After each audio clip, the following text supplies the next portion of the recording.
அது இந்திரலிங்கம்னா படைப்பு. படைப்புன்னா உலகத்தை படைச்சவரும் அவர் தான், உன்னை எண்ணெய் படைச்சவரும் அவர் தான். இந்திரனா பிறந்து அக்னியா வளர்ந்து யமனா மாறி நீதி தேவதையாகி வருண பகவானா போயிஞ்சு வாயுலிங்கமாக மாறி குபேரனா வாழ்ந்து ஈசானத்தில் முடிக்கிறார். 8 திசையில் 8 லிங்கமாக உட்காந்துட்டார். இந்திரனா குழந்தை, அக்னின்னா 2வது வயசு, யமன்னா 3வது பருவம், நீதினா கோர்ட்டு ஜட்ஜ்மெண்ட்டு. உனக்கு எனக்கு பிரச்சனைனா கோர்ட்டுக்கு போனோமா அவர் ஜட்ஜ்மெண்ட் வந்து உனக்கும் சொல்லக்கூடாது எனக்கும் சொல்லக்கூடாது, நியாயமாக சொல்லணும்.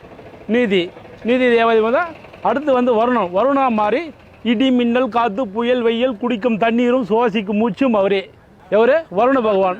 வருணா முடிச்சு வாயுவா போகிறார். சில காலங்களில் கை காலெல்லாம் வலிக்கும் நம்மளுக்கு. வருண பகவான் வாயு பகவான் நம்மளை தொட்டால் நம்மளை வாயு பகவானை வணங்கினா விடை பெறுவார். அடுத்தது குபேரலிங்கம். குபேரனை யார் போகிறாரு? பொன் பொருள் ஆடைகள் பணம் செல்வங்கள்லாம் வந்துட்டு குபேரன். முன்னோர்கள் என்ன சொல்லுவாங்க? நம்மளோட பெரிய ஆள்றப்பா குபேரனாக வாயிறாரு அவருன்னு சொல்லுவாங்க. அந்த வார்த்தையை குறிக்கும். அடுத்தது ஈசானம்.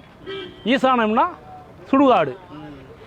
படைப்பும் இவரே, அழிப்பும் அவரே. படைக்கிறதும் இவரே, அழிக்கிறதும் அவரே. 8 திசையில் 8 லிங்கமாக உட்கார்ந்தாரு. கோபுர தரிசனம் கோடி புண்ணியம். கோபுர தரிசனம் கோடி புண்ணியம். கோடி புண்ணியம்னா நீ எத்தனை பாவங்கள் செய்தாலும் திருவண்ணாமலை 13 வாசப்படி கோபுரத்தை பார்த்து சிவனே அவனே எவனேன்னு சொன்னால் அத்தனை பாவங்களும் புண்ணியமாக மாறிடும். அதுதான் இது அக்னி தலம்.